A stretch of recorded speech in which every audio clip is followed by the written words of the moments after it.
Hey everyone, it's Cynthia. In today's episode, what I wanted to discuss was about procrastination. It takes me back to my days of going through life coaching certification, and in one of the classes, I learned about how certain words can really overpower us procrastinating. Take, for instance, the words can't or never or I shouldn't. Those are usually words that when we start to take them in our vocabulary and trying to do something, it really overpowers our state of mind, how we think. And when it comes down to focusing on tasks, projects, maybe even pursuing a type of venture. Some of these words, like can't, never, shouldn't, really hold us back from moving forward in accomplishing any of our goals.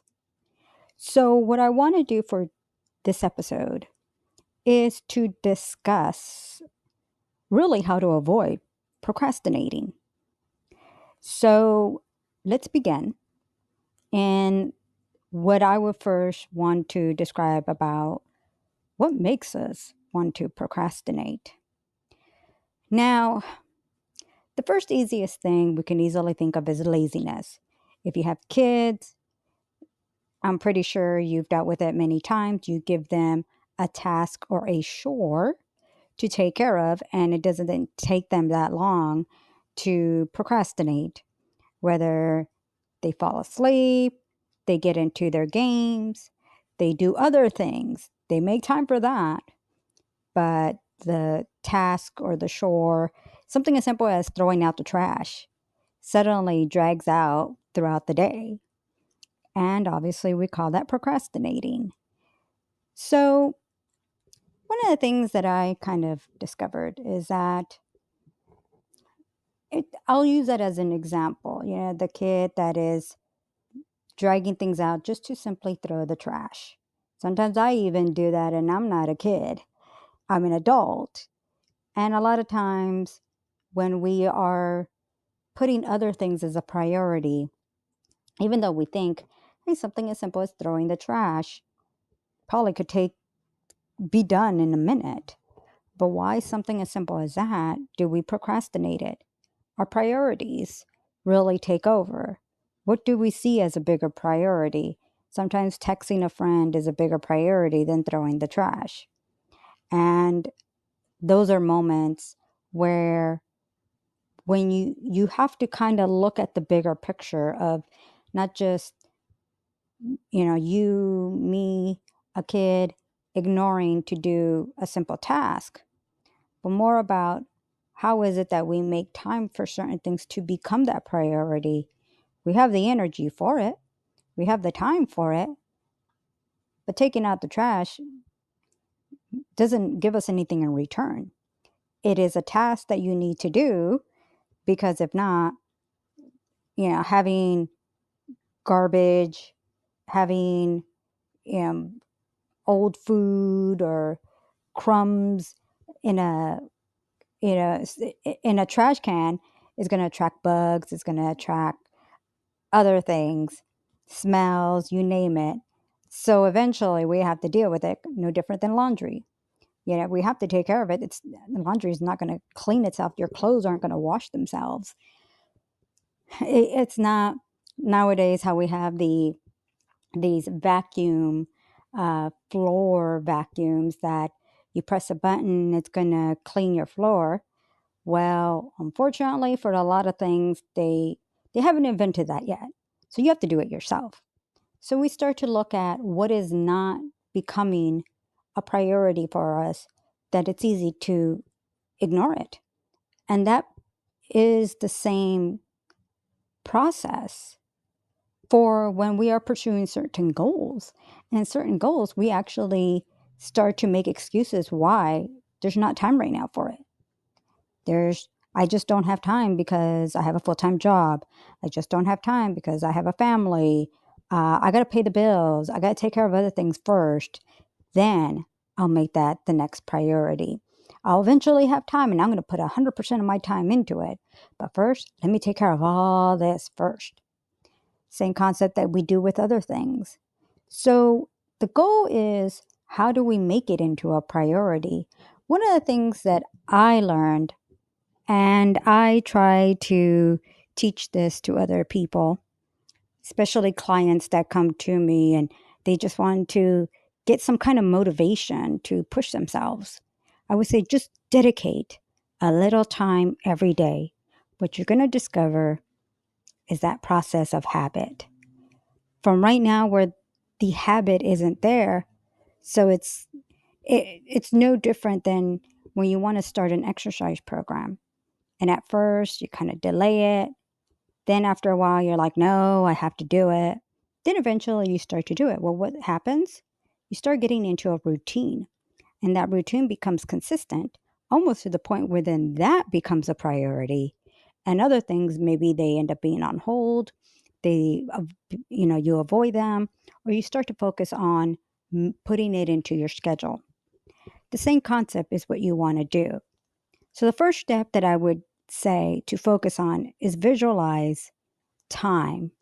Visualize a time to dedicate, whether it's daily, weekly, for what you could consider a priority, whether it's starting a business, side business, a craft, maybe making more time for family, maybe reaching out to family, maybe spending more time in a relationship, putting in more time for that person, that partner, so that they can see that you're being serious and that you want to be serious for them. So dedicating time, making it a priority. And at first, it may feel like, oh, okay, I'll do that tomorrow. But I always tell everybody has 5 minutes. 5 minutes to send out a quick text, 5 minutes to make a quick phone call, 5 minutes to dedicate a little of your time for you to start making time, whether it's for yourself or for others. So start setting that as a little block of time for where you can start to focus on what you want to take care of, whether it's for yourself, whether it's in relation to others, or to spend time for what could be a future prospect, project, venture, and start setting that time for it. One of the things that you could do to start to begin in that time is to plan it out.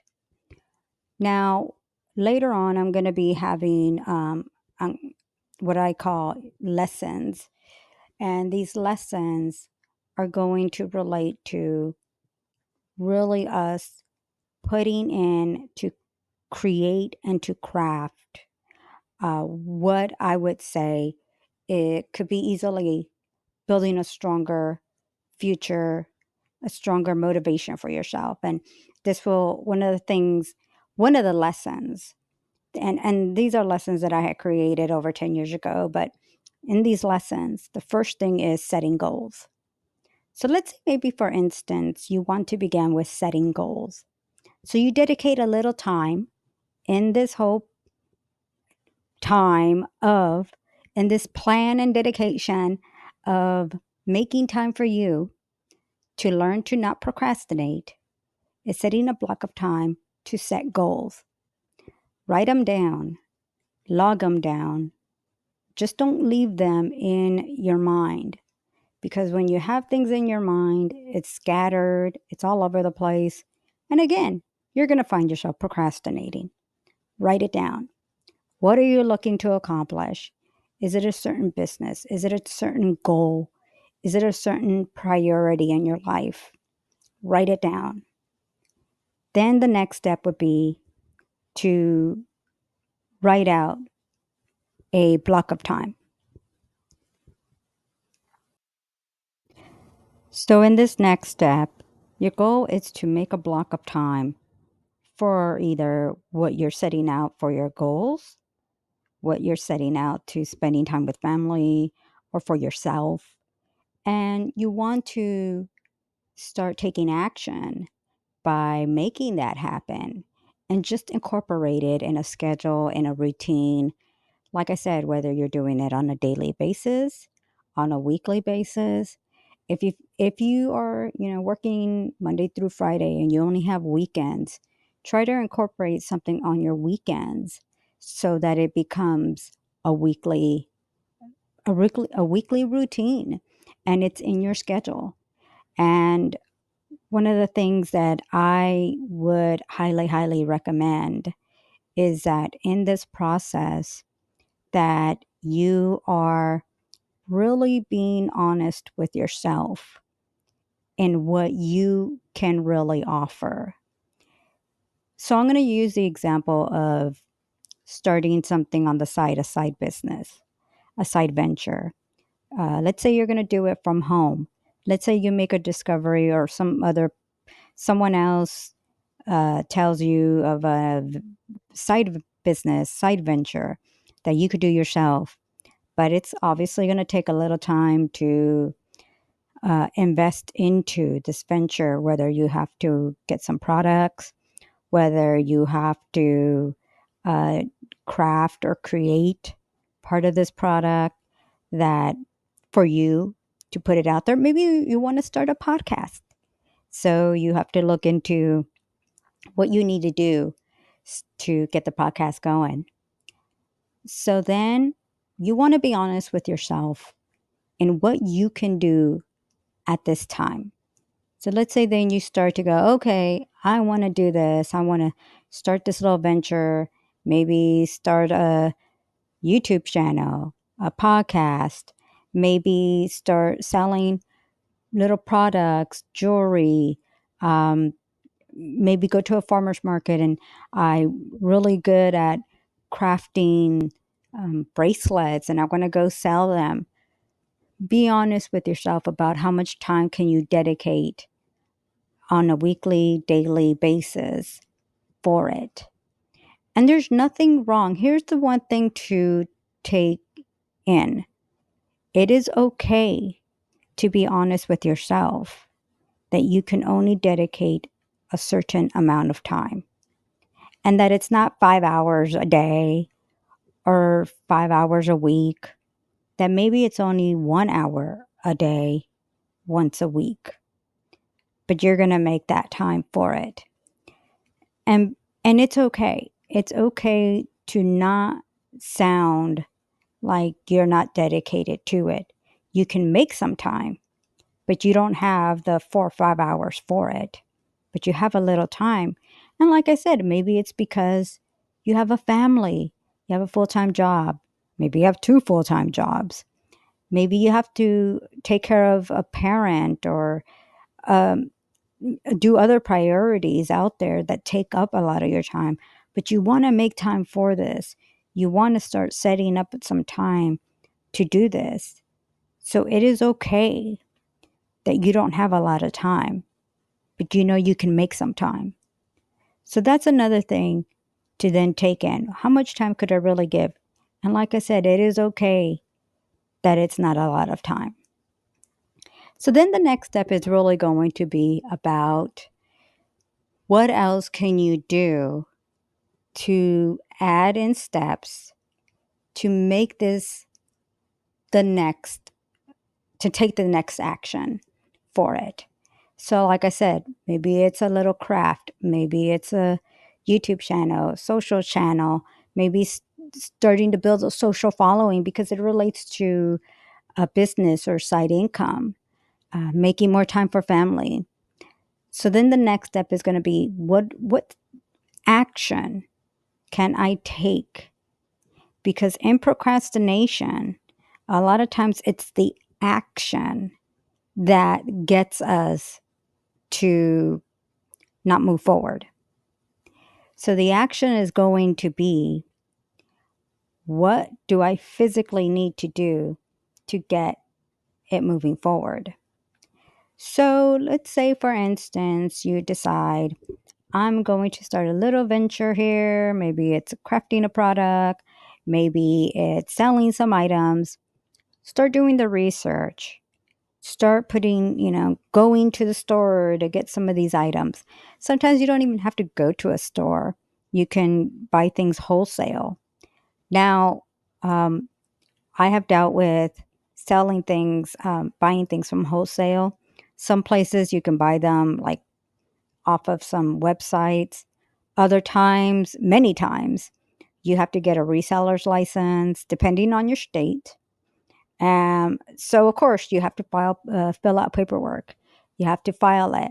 You then have to wait to get the reseller's license before you can go and start buying product.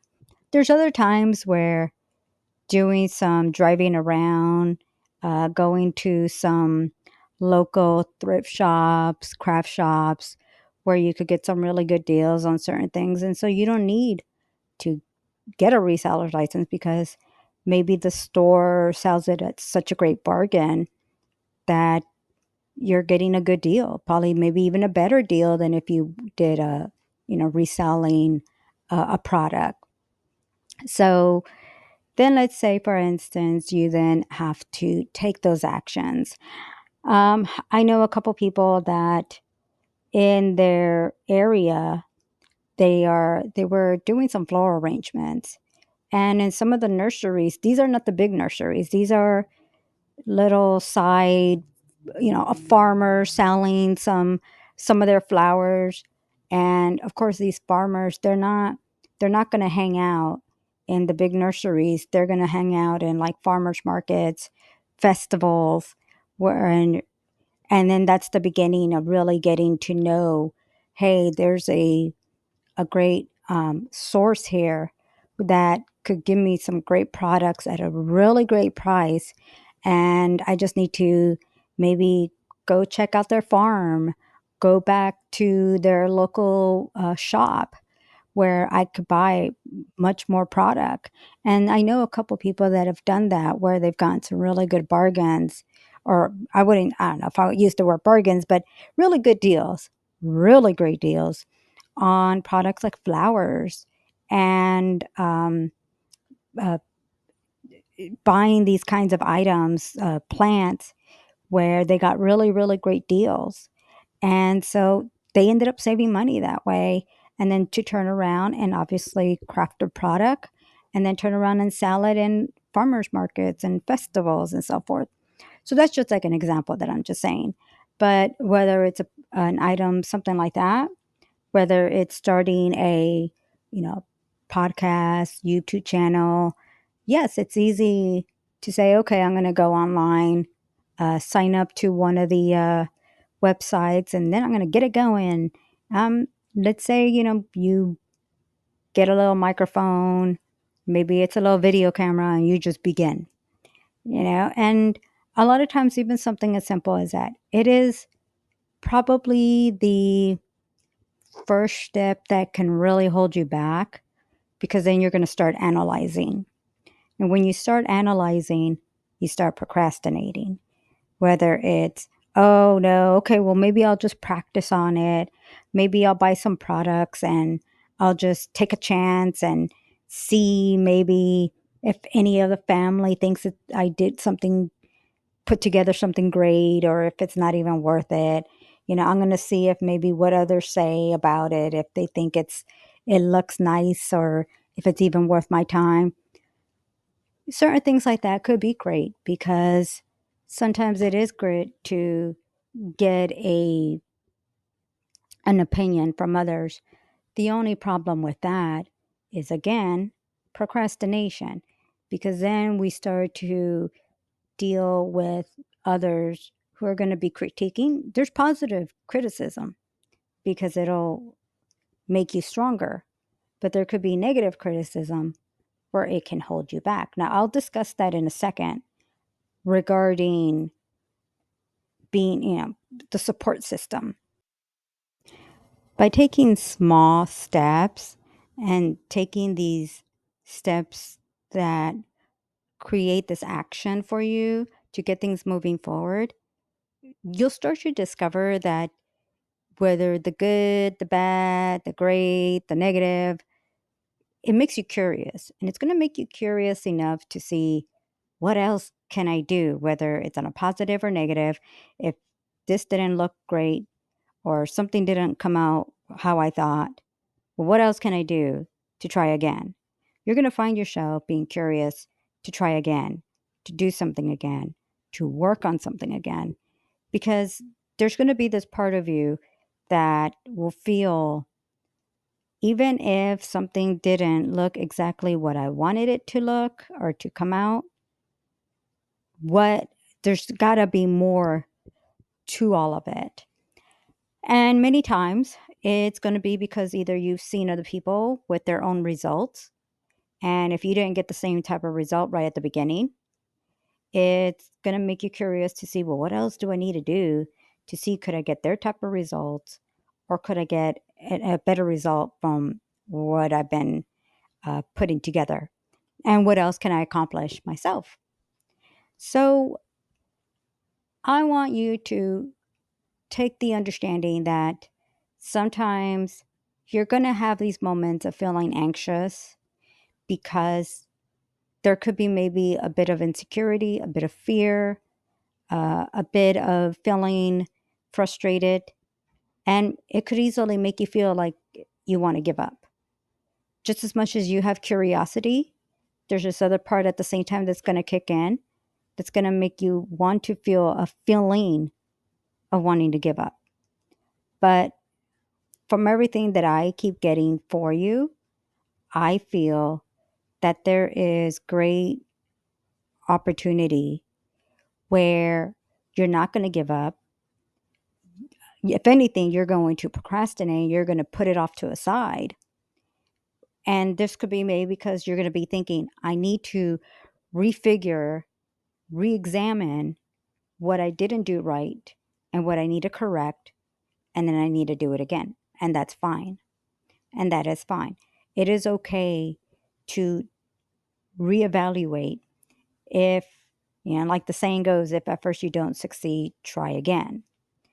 And so maybe if anything, this could be an opportunity for you to try again. The challenge that you want to avoid in that time is procrastinating, and that, oh, I'll try again later. Later can turn into a few days, to a few weeks, to the point where, oh, I'll get to it again. I'll get around to it again. Oh, maybe this, maybe that. Maybe this just wasn't the time at this time. And then it turns into something where it just drags out. And then you're just going to get to the point where you just don't do it. So this is a little time where when you're taking action, if you don't really see the results you thought you were going to get right at the beginning, take a little time, but try to go back again to the beginning, setting that goal of setting a block of time to reevaluate that time, whether it's a day, whether it's a week, and then say, okay, let's see what else I can do. Let's see what other products I can buy. Let's see what else I can, uh, reconfigure so that it can look better. And then go at it again. You do not want to procrastinate too much time, because then you will either forget about it or you will move on. Maybe you will maybe even move on to something else. So this is actually a time where you then want to schedule, like I said, a little block of time to reevaluate. Then the next part is going to be about the support system. So like I was saying, one thing that I've seen so many people give up their goal, their ventures, their craft, is because they don't have the support system. And when you don't have a support system, that encouragement just fizzles out. And the one thing to also know, your support system does not have to be anyone related to you. It could be friends, it could be strangers on a chat group. there is a couple of ventures that I've gone into where I remember one time that when I was married back in the day, my spouse didn't really understand what I was trying to do. So they really saw it as it's a like, why are you wasting your time with this? It's a big waste of time. Until they started to see that I was bringing in money from it, then, oh, it is the greatest thing you have ever gotten yourself into. Keep doing it. Sometimes it could be that kind of support system where until they see results, let's say you get into a side venture, business venture where you're crafting a product, putting together a product, you have a spouse, a partner, family that they're just like, well, you're just wasting your time. What is that going to do? But then you start selling them and they start to see, oh, well, you're bringing in money. Maybe you got some, family members, a spouse that until they see those kinds of results, they may be a little negative. So in those situations, you may have to just say, you know what? I'm going to continue on. I need to find a support system that's going to give me that encouragement. Many times you'll find it in like Facebook chat groups, other kind of chat groups, uh, online videos that other people have done the same thing. They tell you, oh, yes, you can do this. You just got to do A, B, C, D, and you can, make it happen. It could be that kind of support system. And just kind of take the understanding that sometimes, yes, it's nice to have friends encouraging you, to have family members encouraging you. But sometimes if they don't know what it is that you're doing, they may have such a disconnect on what you're trying to accomplish that they will go in the negative, and then that can make you either give up or procrastinate, which is obviously something you don't want to do. So you definitely want to take that time and that understanding that you want to surround yourself with people, with groups, people that you could connect with that are going to encourage you to keep moving forward and not to give up. Now, the other thing too that can also set you back, procrastinate, is when you're criticizing yourself, that you'll start to analyze, maybe even overanalyze everything around you. So, one of the other things in this whole process is to give yourself credit. Give yourself that credit that you do have the ability to make things happen. Because the second you start being critical on yourself, overanalyzing, analyzing the smallest things, it starts to turn into an excuse to either give up, to let things go, to procrastinate, to just drag things out. And after a while, you just don't end up doing anything. And one of the things that I've seen so many times, even in myself, is that it's easy to start analyzing and criticizing what maybe is not working or is working, to start really creating delays. Whether it's, well, let's say it's a video. I don't like the sound quality. The video quality isn't all that great. So I'm just going to give up because I want to look like the professionals that have the studio. They look perfect. The lighting is perfect. So until then, uh, I'm not even going to invest any more of my time in this. If it's a craft, a project, like I said, putting together, whether it's jewelry, um, floral arrangements, knitting projects that you want to sell, if something doesn't look perfect or certain ideas just maybe when you first tried they didn't really sell, so then now you're thinking, oh, this is a big waste of time, I don't know what I'm doing, this is just not worth it. So then you easily just start giving up. And it's easy to really be critical of ourselves. It's easy to point the finger back at yourself.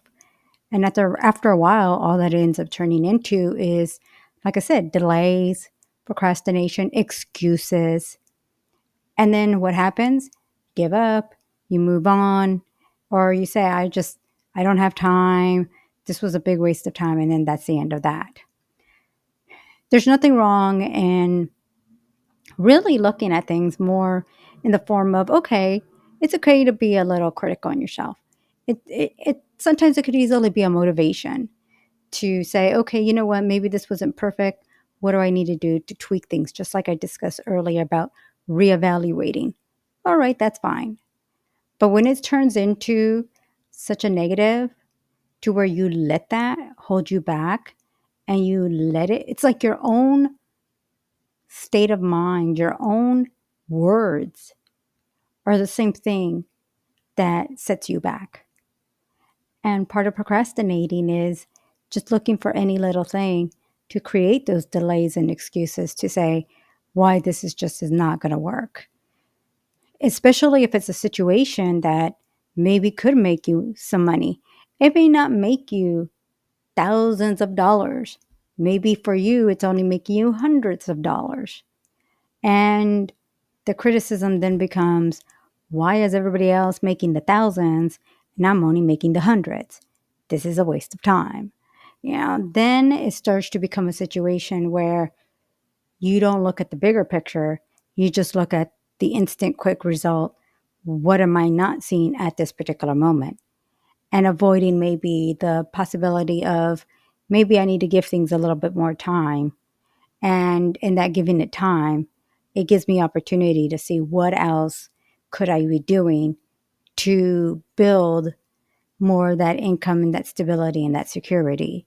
So there's nothing wrong in just being open to the fact that you can have so much to look forward to. And just know that when you start putting yourself down and criticizing yourself, that's just another form of procrastinating. So, really build that confidence. One of the lessons that I have besides setting goals is called building confidence. And that's going to be a lesson that in another episode topic that I'll discuss later on. But just kind of know that you need to give yourself that confidence that you have the capability, the capacity to do so much and not to focus on the negatives that are going to be holding you back. There's so much that you can do and to accomplish. And if you take those little steps that I was discussing from earlier, I feel that it's really going to help you to really start building up that project, that goal, that side venture, that creative project. And you'll get to that point where then you're making it happen and you're going to eventually see results. They may not happen right away. It could take a few weeks. It could take a couple months. It could take a few months. But just kind of have the understanding that it is there to make it happen. And you have the ability to make it happen. Just start with the small little steps, build it up, and you're going to see that there is so much to look forward to. Thanks for listening to my episode and stay tuned for more episodes where I will discuss more techniques about the houses, partnerships, career, and so many more things to look forward to, especially when it comes to reading your chart or maybe other people's personal astrology chart. So stay tuned and thanks for listening.